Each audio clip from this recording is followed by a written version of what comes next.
தேசிய ஒருமைப்பாடு பற்றி விவரிக்கின்றார் சிவகங்கை மறைமாவட்டம் அருட்தந்தை முனைவர் தி பாஸ்கர் டேவிட் அவர்கள்.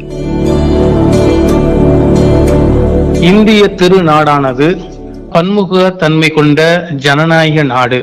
இந்த வேறுபாடுகளுக்கு மத்தியிலும் நாம் அனைவரும் இந்தியர்கள், பாரத தாயின் பண்பான பிள்ளைகள் என்ற ஒரே குடையின் கீழ் வேற்றுமையிலும் ஒற்றுமையாக வாழ்ந்து வருகிறோம். இந்த ஒற்றுமையே, ஒன்றிணைப்பே தேசிய ஒருமைப்பாடு என அழைக்கப்படுகிறது.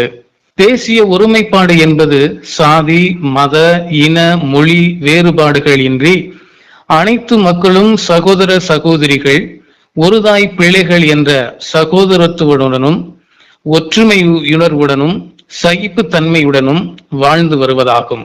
இந்தியாவை பொறுத்தமட்டில் தேசிய ஒருமைப்பாடும் நல்லிணக்கமும் நாட்டின் இரு கண்களாக கருதப்படுகிறது.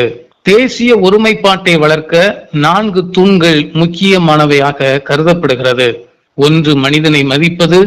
இரண்டாவது தூணாக கருதப்படுவது வேற்றுமையில் ஒற்றுமை, வேறுபாடுகளை ஏற்றுக்கொள்வது. மூன்றாவது, ஒற்றுமையாக இருத்தல். நான்காவது, சமய சார்பின்மை.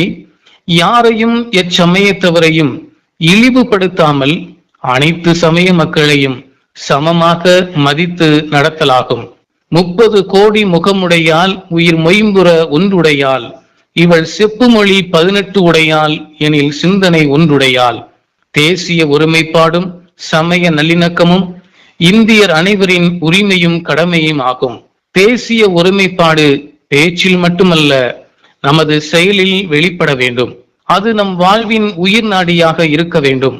நாம் அனைவரும் ஒருவரை ஒருவர் மதித்து, ஏற்று, புரிந்து, ஒற்றுமை உணர்வோடு வாழும்போது இந்தியா இன்னும் வளர்ச்சியில் வலிமை பெற்று உலகளவில் சிறந்த நாடாக உயர்ந்து நிற்கும். இந்தியர் என்பதில் பெருமை கொள்வோம். இணைந்தே இன்னும் பல சாதனைகள் புரிவோம். நாம் ஒவ்வொருவரும் தேசிய ஒருமைப்பாட்டை காப்போம். 30 கோடி ஜனங்களின் சங்கம் முழுமைக்கும் பொது உடைமை, ஒப்பிலாத சமுதாயம், உலகத்துக்கு ஒரு புது